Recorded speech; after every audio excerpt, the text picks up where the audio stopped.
Hey guys, thanks for tuning in to another video. It's your boy Rush back at it again. Today's video, I am solving a little bit of an issue that I had come up with the Boss 302. So before we get into the video, I just want to let you know exactly what ended up happening. So one night I was out testing the car. I took it out. I was kind of trying to do test hits, trying to get it to hook, and just getting a little more seat time. You know, the Boss is a twin turbo car, so really the best time to take it out is at nighttime when it's dark out, the weather is nice and cool, and there's enough space to really kind of get the car moving and bang a few gears and see how she does. So this night particularly, I was out driving the car, and all of a sudden I started noticing an issue. Anytime the car would go into boost, it was what sounded like two-stepping, so it would just not really build up any power. I look over to the fuel pressure gauge and I realized that it was dropping, so immediately stopped, took the car home, and the next day kind of went into diagnosis, and that's where we're at today. So here we go. Good morning guys, how's it going? Thanks for tuning in to another video. It's your boy Rush. Yes, my garage door still squeaks. And this morning we're taking the car over to Voodoo because I need some help with some wiring for the fuel system. And also I'm gonna get their opinion on a few other things that I'm looking to work on. So here we go.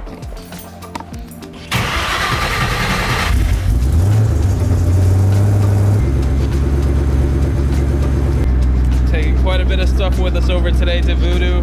So let's get on the road.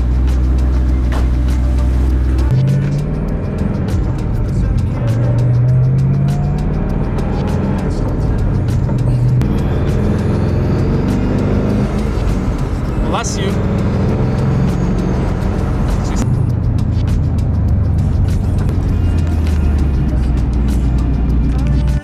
All right, boys, short drive later. We're at Voodoo bright and early, bugging these guys with my issues.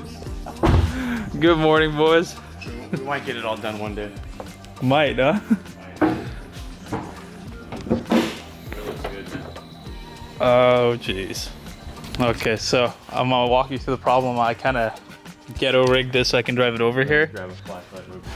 So I didn't explain the issues to you guys either, but what ended up happening, this car has 3 fuel pumps. They all have their own wiring. Wiring got hot, I'm guessing, on one of the pumps. Ended up melting the 2 other wires for the other fuel pumps, and it just created a big mess. So I only had 1 pump running and 2 of them were down, and I started seeing fuel pressure loss, and I knew something was up. So I pulled off the back seat, and yeah. So That's fancy. So that's my doing right there, just so I can at least drive it over here. It in. Yeah. I mean, it's holding fuel pressure now, but I just don't know for how long. We'll get it right. Actually, I didn't even know that came up that far.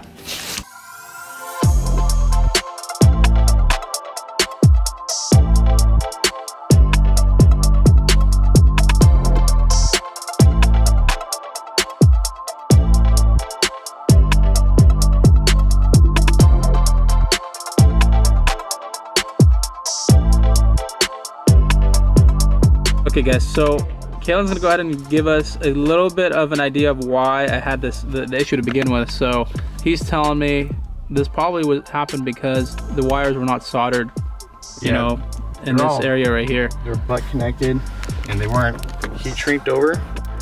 So what happens is as soon as moisture and contaminants can get in, it starts adding corrosion and the wire just starts falling apart. And then once it's that bad, you have a lot of resistance, which then heats up the wire, and then you start melting stuff. So it seems like that's what's going on in here. We're still kind of digging in and finding stuff. You can see here, like, that's all corrosion. Wow. Yeah, that's bad. So we're cutting it all back, getting back to good wiring, and replacing it.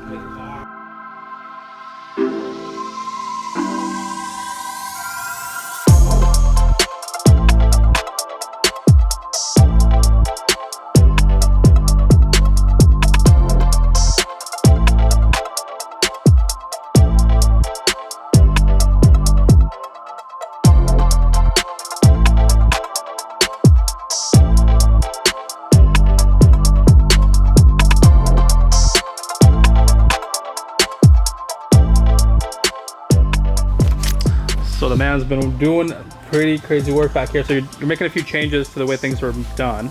Yeah, so everything, all the ground wires ran from the pump all the way to the back here, and they had a grounding wire in the back. Well, I'm gonna make those only about a foot now. It's gonna complete underneath the seat, and we're gonna grout onto the child safety hooks. That's a chassis bolt, a really good ground source. So that way the wires don't run 6-7 feet to get ground. Unnecessarily, They don't need to go that far. So limit as much as you can with wiring because it keeps it cleaner, it's better. So, and then look at the difference. all new power wires, sheathed and covered, heat shrink. So this wasn't bad wire, but it just wasn't protected. It just wasn't protected. It had a lot of kind of crimps to the ground. That's why I replaced all the ground stuff. So they really were about that race car life with us. Oh yeah. So now we're turning into a street car. Street car safety. So, but yeah, like I said, it's race car stuff. This isn't unheard of. You see this kind of stuff a lot because it's what the car was built for, was for racing. For racing. Now we're turning into a street car race car. Yeah. So clean some stuff up. Turning it into a Mexico car. Yeah, exactly. Okay, so it looks so much better. I mean, if I just told him, like, if you had built this car, I probably wouldn't have had any issues, because the level of detail he takes into just the smallest things, I mean, stuff that normal people would just totally ignore, is just crazy. I mean, look at this just finished product. It literally looks OEM. We use the fabric electrical tape that Ford uses, so it doesn't break down and leave the residue. So all this black stuff, that's electrical tape residue from the glue. Yeah. So you can see it on my fingers. It gets real nasty. This tape doesn't do that. Just keeps it clean. Keeps it clean, so when it gets warm, it doesn't purge out all the stickiness, the glue, the adhesive. So it works a lot better. And plus it just looks better. It looks a lot cleaner, yeah. I'm telling you, it looks like factory. So yeah, we're gonna run this back up to the power and we'll be good. Should be good. Sweet. Should be good with this problem, and then we'll drive it for a couple of days and move on to the next. Move on to the next. Baby steps, guys. We're making progress. Don't worry. And I was just talking to them about the engine bay here, because we're going to be working on a few things in here as well, kind of cleaning up this engine bay. We're going to do some rerouting of certain wires and hoses and stuff like that. I'm just really kind of trying to get this thing to the point where, you know, it's clean look and it's very functional. So we're thinking about relocating the battery to the trunk.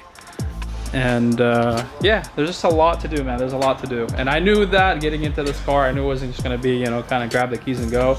If I wanted that type of life, I would have just got a Hellcat and grabbed the keys and went on with my life. But this kind of stuff is interesting to me. I know I don't know how to do all of it yet, but I'm learning a lot, and that's kind of the fun part of the process, is I'm getting to experience new things and kind of see how race cars are done and stuff like that. And you know, the next time I go to build, you know, a race car of my own, at least I'll, you know, take care to not make the same mistakes that were done here, and hopefully that will save us a lot of time and money.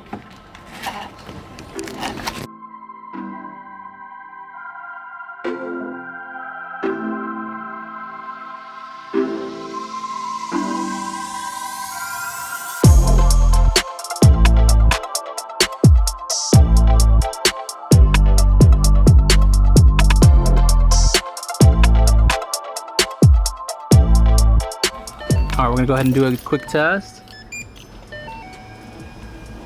Sounds like they're flowing. What's the fuel pressure right now?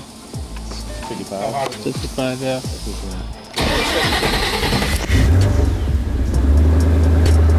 Did it go up higher?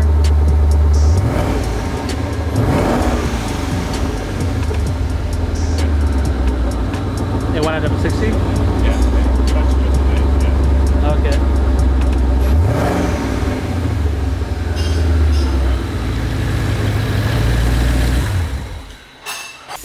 So there it is, all nice and tucked away, heat wrapped, heat shrink, all the good stuff. Let's go back here. What a difference. So we still got some more wire, but this is stuff for the nitrous kits, so that's different. But the majority of the wiring, the relays, everything is kind of cleaned up and tucked away now. Yeah, so soldered all new wires to the relays, rerouted with sheathing to run with the factory harness, up and over. So much cleaner. And into the rear seat. And then once I put my you know, trunk mat in and the seat, you're not gonna be able to see any of this. It's gonna be nice and hidden. All right, guys, huge, major shout out to Voodoo, always taking care of your boy. So we just wrapped up the fix on the fuel pump issues. So now I can actually fucking get one to boost. Super excited. Huge shout out to Kalen. If you need any work done on your Mustang or any car, any car, bring it on in. They're about to move into a huge shop, so they can, you know, handle a lot more, you know, builds now, and I totally recommend them. I mean, I come here for a reason, and I've shown you guys on video, you know, the work is just very clean. This guy's meticulous, and I'm not saying it because he's here. I'll say it off camera too, because when you're building a car for high horsepower, you want to be safe, especially when you're messing around with things like fueling, you know, electrical stuff in these cars with the heat and everything. You got to play it safe and just take it somebody that knows what they're doing, you know. So that's all I'm gonna say. Now I'm gonna go ahead and take this thing for a little rip, and yeah, let's go work on the rest of the stuff. So thank you, Kalen. No, appreciate it. Enjoy it. And yeah, we'll see you probably in another couple of videos. I'll be back. Sweet. All right, later.